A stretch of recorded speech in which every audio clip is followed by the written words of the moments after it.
Anime fans அனைவருக்கும் வணக்கம். So இன்னைக்கு நம்ம doom of fallen gods season 3 episode 3 தான் பார்க்க போகிறோம். போன எபிசோடில் அந்த சண்டை அப்படிங்கிறது ஆரம்பிச்சுதா கடைசியாக ஒருத்தன் வந்திருப்பான் தாவரன்னு சொல்லிட்டு.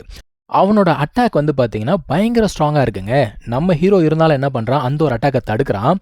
ஆனால் அவன் தடுத்ததில் இவனுக்கு பயங்கரமாக அடிபட்டுடுது. ஏன்னா இவன் தனியாக இருந்தால் பரவாயில்ல, அந்த பொண்ணையும் சேர்ந்து காப்பாற்றணும் இல்லையா.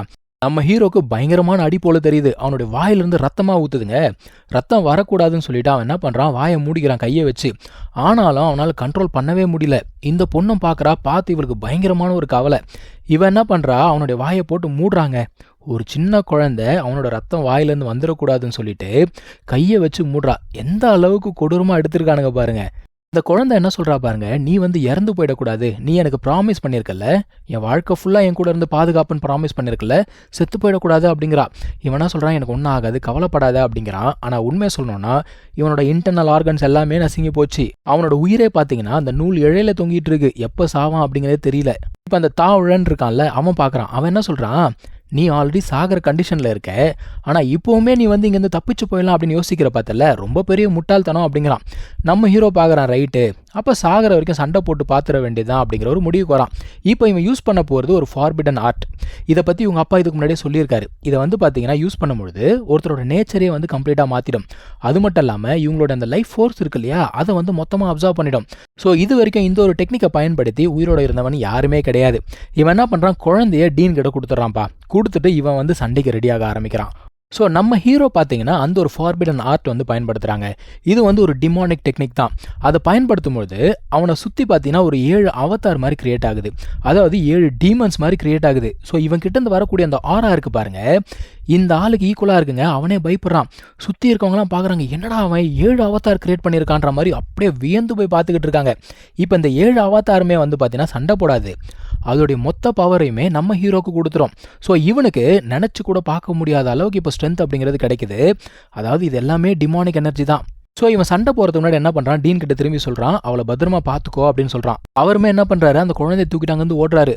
நம்ம ஹீரோக்கு ஒரே ஒரு தாட் தாங்க மைண்டுக்குள்ளே, என்னென்னா அவனுடைய கேர்ள் ஃப்ரெண்ட் இதுக்கு முன்னாடி இறந்து போனால, அவனால் ப்ரொடெக்ட் பண்ண முடியல.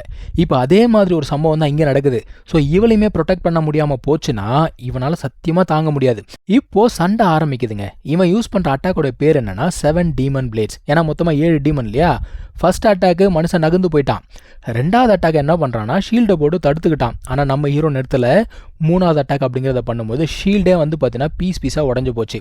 அதாவது ஒவ்வொரு அட்டாக் அப்படிங்கிறத பண்ணும்பொழுதும் இதில் இருக்கக்கூடிய பவர் அப்படிங்கிறது இன்க்ரீஸ் ஆகிட்டே போய்கிட்டு இருக்கு. அந்த ஆளுக்குமே நல்லா தெரியுது.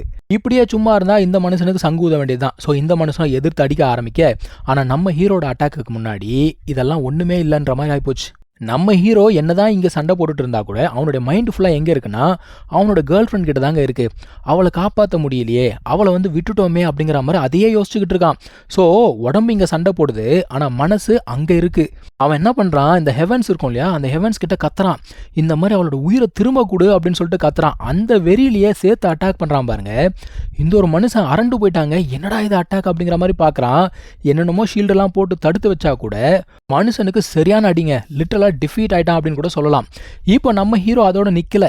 இந்த ஆளும் பார்க்குறான், ஐயோ இவனோட லைஃப் எனர்ஜி எல்லாம் போய்கிட்டு இருக்கே அப்படிங்கிற மாதிரி பார்க்குறான். லைஃப் எனர்ஜி போனால் என்ன, அவனுக்கு தான் தெரியுமே, எப்படியோ செத்து போயிடுவோம் அப்படிங்கிறது தெரிஞ்சுதான் அவன் சண்டை போட்டுக்கிட்டு இருக்கான். அந்த 7 டீமன் பிளேட்ஸில் இதுதான் பார்த்தீங்கன்னா கடைசி அட்டாக். பயங்கரமாக பவர் அப் அப்படிங்கிறத பண்ணுறான். அந்த மனுஷன் பார்க்குறான், டேய் நீ இந்த அட்டாக் பண்ண அப்படின்னா இதோட நீ செத்து போயிடுவடா அப்படிங்கிறான். நம்மால் நிறுத்துற மாதிரிலாம் தெரியல, இன்னைக்கு உன் கதையை முடிச்சு விட்டே தீர்வுன்னு சொல்லிட்டு அட்டாக் பண்ண ரெடி ஆகும்போது இவனுமே என்ன பண்ணான்னா ஸ்ட்ராங்கஸ்ட் ஷீல்டு அப்படிங்கிறத போடுறாங்க. இப்போது நம்ம ஹீரோடைய அட்டாக்ல என்ன நடக்குது, அந்த ஒரு சிட்டியே வந்து பார்த்தீங்கன்னா நாசமாக போச்சு. ஆனால் இதுக்கப்புறம் நம்ம ஹீரோவில் சண்டை போட முடியாதுங்க. அப்படியே கொஞ்சம் கொஞ்சமாக சரிஞ்சு கீழே விழுந்துடுறான். இந்த ஒரு குட்டி பொண்ணு இருக்கால, அவன் என்ன பண்ணுறா, டீனை கடிச்சு விட்டு அங்கேருந்து இறங்கி குடுன்னு ஓடி வரா இவங்கிட்ட. ஆனால் இதில் ஒரு விஷயம், அந்த ஒரு மனுஷன் இன்னும் சாகலை, அவன் இன்னும் உயிரோட தான் இருக்கான். எந்திரிச்சு நல்லா அகங்காரமாக சிரிக்கிறான். அவன் என்ன சொல்கிறான், கடைசியில் பார்த்தியா நான் உயிரோட இருக்கேன், நீ செத்து போயிட்டியே அப்படிங்கிறான். அப்போ கூட செத்து போன தானே விடலாம்ல, விட மாட்டுறாங்க. அவன் பாட்டு கண்டினியூஸாக நடந்து வந்துக்கிட்டே இருக்கான்.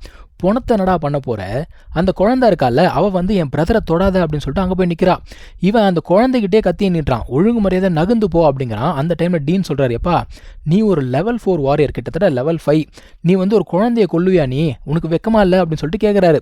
இப்போ மற்றவங்களும் கேள்வி கேட்குறாங்க, ஆமாப்பா அந்த லெவல் 5 கிட்ட இருக்கான், ஒரு குழந்தைய போய் கொல்றானே, இப்போ குழந்தைய விட்டுருங்கிற மாதிரி பேசுகிறாங்க. இப்போ நம்ம ஹீரோக்குள்ளே என்ன நடக்குது அப்படின்னு பார்த்தீங்கன்னா, இவன் வந்து இறந்து போயிட்டான்ல, வேற ஒரு இடத்துல இருக்கான். அதாவது அங்கே அவனுடைய கேர்ள் ஃப்ரெண்ட் இருக்கா. இவன் என்ன சொல்கிறான், எனக்கு ரொம்ப டயர்டாக இருக்குது, நான் வந்து தூங்க போகிறேன் அப்படின்னு சொல்கிறான். அவன் என்ன சொல்கிறா, சரி உனக்கு டயர்டாக இருக்குது அப்படின்னா நீ படுத்துக்கோ அப்படிங்கிறா. இப்போ இவனை கண்ணை மூடி படுத்துக்கிட்டே இருக்கும்பொழுது அந்த இடத்துல ஒரு குரல் கேட்குதுங்க. என்னடா குரல் அப்படின்னு பார்த்தா, சென்ஷின் அந்த குட்டி குழந்தை அது கத்திக்கிட்டு இருக்கு, என் பிரதரை விடு என் பிரதரை விடுன்னு சொல்லிட்டு கத்திக்கிட்டு இருக்கு.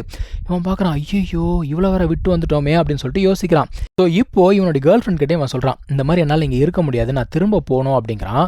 அவன் என்ன சொல்கிறா, நான் சொல்கிறத நல்லா ஞாபகம் வச்சுக்கோ அப்படிங்கிறா. அதாவது நம்ம வந்து கண்டிப்பாக திரும்ப சந்திப்போம், ஆனால் இப்போ இல்லை, இது அதுக்கான நேரம் கிடையாது, இப்போ நீ திரும்ப போ, உன்னோட இடத்துக்கு போ, 10 மில்லேனியம்க்கு அப்புறம் நம்ம சந்திப்போம் அப்படின்னு சொல்லிட்டு அவனை திரும்ப அமுச்சு விட்டுறா.